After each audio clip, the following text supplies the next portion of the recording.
నల్గొండ జిల్లాలో ఎలినో ప్రభావం వల్ల వర్షాభావ పరిస్థితులు ఎదురవుతున్నాయి. నల్గొండలో జిల్లాలో ఉన్నటువంటి రిజర్వాయర్‌లో గూడా వాటర్ మొత్తం గూడా రోజు రోజుకు తగ్గుముఖం పడుతున్నటువంటి పరిస్థితి కనపడుతుంది. ముఖ్యంగా గూడా నల్గొండ జిల్లా కేంద్రంలో ఉన్నటువంటి పానగల్ ఉదయ సముద్రం గూడా మంచినీటికి చాలా ప్రాముఖ్యత ఉన్నట్టు మంగళ్య షాపింగ్ మాల్ ఇప్పుడు దిల్సుఖ్ నగర్ మెయిన్ రోడ్ లో జూలై 17న గ్రాండ్ ఓపెనింగ్. మొత్తం కూడా నల్గొండ మున్సిపల్ కార్పొరేషన్‌తో పాటు 3 మున్సిపాలిటీలకు ఇటు నకిరేకల్లు, చిట్యాల, మోత్కూరు మున్సిపాలిటీలకు వాటర్ అందించింది. దాంతో పాటు 578 గ్రామాలకు కూడా ప్రతిరోజు ఇదే ఉదయ సముద్రం నుంచి కూడా ఆ వాటర్ చేరుతున్నట్టు పరిస్థితి కనబడుతుంది. మొత్తం కూడా ఉదయ సముద్రం సంబంధించి 1.5 టీఎంసీలో దీని సామర్థ్యం ఉంది. ప్రస్తుతం మాత్రము 0.5 అర టీఎంసీ మాత్రమే వాటర్ ఉన్నటువంటి పరిస్థితి కనబడుతుంది. ఈ వాటర్ మాత్రము ఒక 10 రోజుల వరకు కూడా వచ్చే అవకాశం కూడా చాలా తక్కువగా ఉన్నాయని కూడా అధికారులు చెప్తున్న పరిస్థితి కనబడుతుంది. 10 రోజుల తర్వాత కూడా ఏదైతే ఉదయ సముద్రంలో పూర్తిగా వాటర్ లెవెల్ మొత్తం పడిపోయిన నేపథ్యంలో కూడా ఇక్కడ నుంచి ఒక చుక్క వాటర్ కూడా బయటికి తీయడానికి కూడా వీలు పడని పరిస్థితి కనపడుతుంది. ఇక దానికి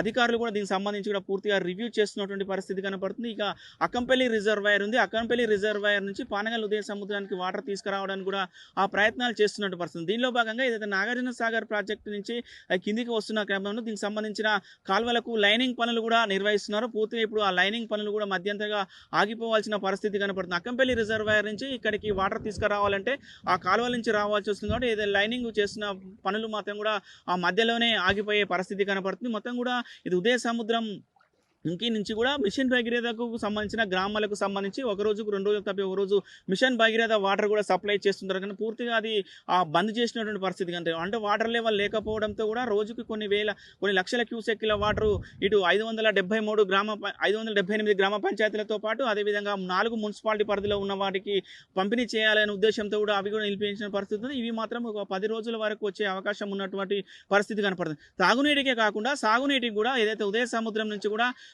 పక్కనే ఉన్నటువంటి వేల ఎకరాలకు కూడా సాగునీటికి ఉన్నటువంటి పరిస్థితి అటు కూడా పూర్తిగా నిలిపివేసినటువంటి పరిస్థితి కనపడుతుంది. మొత్తం కూడా రైతన్నలు దుక్కులు దున్నుకొని నారుమల్లు పోసుకొని వేచి చూస్తున్నటువంటి పరిస్థితి. కానీ ఇప్పటి వరకు కూడా జూలై మాసం ముగుస్తున్న క్రమంలో ఇప్పటికి కూడా వర్షాలు రాకపోవడం, వర్షాభావం తక్కువగా ఉండడంతో కూడా రైతులు అయోమయంగా ఉన్న పరిస్థితి కనపడుతుంది. ఇక నాగార్జున సాగర్ ప్రాజెక్టు విషయానికి వస్తే నాగార్జున ప్రాజెక్టులో కూడా పూర్తిగా నీటి మట్టము డెడ్ స్టోరేజ్కి పడిపోయినటువంటి పరిస్థితి కనుక నాగార్జున సాగర్ మొత్తం 590 అడుగులు ఉండగా ప్రస్తుతం 513 అడుగుల వరకే నీటి పరిమితి ఉన్నటువంటి పరిస్థితి కనపడుతుంది. 510 డెడ్ స్టోరేజ్కి దాటితే మాత్రం నాగార్జున సాగర్ నుంచి కూడా వాటర్ బయటకు తీయడానికి కూడా వీలు పడని పరిస్థితి. అందులో కూడా నాగార్జున సాగర్ ప్రాజెక్టు కూడా ఇటు జంట నగరాలకు అదేవిధంగా జంటనాలకు వాటర్ సప్లై మాత్రం కొనసాగుతున్నట్టు పరిస్థితి. అక్కడ కూడా కొన్ని రోజుల వరకే నీటిని సరఫరా అయ్యే అవకాశం ఉంటుంది. ఏదైతే ఎగువ రాష్ట్రాల్లో కూడా వర్షాలు పడకపోవడం, ఇక్కడ నుంచి ఇప్పటికీ ఆల్మట్టి జూరాలకు సంబంధించిన అక్కడి నుంచి కూడా వరద రాకపోవడంతో కూడా ఏదైతే నాగార్జున సాగర్ ప్రాజెక్టుగా పూర్తిగా డెడ్ స్టోరేజ్కి చేరుకున్నటువంటి పరిస్థితి కనబడుతుంది. ఇది ఇలానే జరిగితే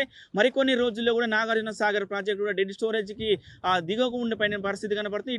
ఇటు ఏదైతే హైదరాబాద్ కూడా వాటర్ సప్లై చేయడం కూడా కష్టంగా మారుతుందని కూడా అధికారులు చెప్తున్నటువంటి పరిస్థితి కనపడుతుంది. ఇక నాగార్జున సాగర్ ప్రాజెక్టు నుంచి కూడా చాలా వరకు కూడా లక్షల ఎకరాలు కూడా వ్యవసాయానికి సంసిద్ధమవుతున్న పరిస్థితి. కానీ ఇప్పుడు ఎక్కడి నుంచి కూడా వాటర్ ఇబ్బంది కూడా అక్కడ కూడా రైతులు మాత్రం తీవ్ర ఆందోళనలో ఉన్నటువంటి పరిస్థితి కనపడుతుంది. వర్షాలు రావడం ఇక్కడ వర్షాలు రాకపోయినా అక్కడ బయట ఎగువ రాష్ట్రాల్లో వర్షాలు కురిస్తే రిజర్వాయర్ నిండిన తర్వాత నాగార్జున సాగర్ ప్రాజెక్టు అంటే ఇప్పటికీ నాగార్జున సాగర్కి ఇప్పటికే వరద ప్రభావము గత కొన్ని సంవత్సరాల నుంచి కూడా ఈ జూలై ఆగస్టు మాసాల్లో కూడా నిండుకుండా ఉండే పరిస్థితి కనపడుతుంది. ఇప్పటికీ ఒక చుక్క నీకు రాకపోవడంతో కూడా గరిష్ట స్థాయికి ఉన్నటువంటి పరిస్థితి కనపడుతుంది. మొత్తం కూడా జిల్లా వ్యాప్తంగా కూడా రిజర్వాయర్లలో కూడా మొత్తం కూడా ఎలినో ప్రభావం వర్షాభావాలు సరిగా లేకపోవడం, ఈ సంవత్సరం వర్షాభావం తక్కువ ఉండడంతో కూడా మొత్తం కూడా వాటర్ లెవెల్ పూర్తిగా అడుగంటిపోతున్నటువంటి పరిస్థితి కనపడుతుంది. రాబోయే కొన్ని రోజుల్లో కూడా ఆ వాటర్ లేక కూడా చాలా ఇబ్బందులు పడే అవకాశం ఉంటుందని కూడా అధికారులు అంచనా వేస్తున్నటువంటి పరిస్థితి కనపడుతుంది. ఇది మొత్తం నల్గొండ జిల్లాలో ఉన్నటువంటి ఎలినో ప్రభావం వల్ల రిజర్వాయర్లో నీటి మట్టాలపై ఉన్నటువంటి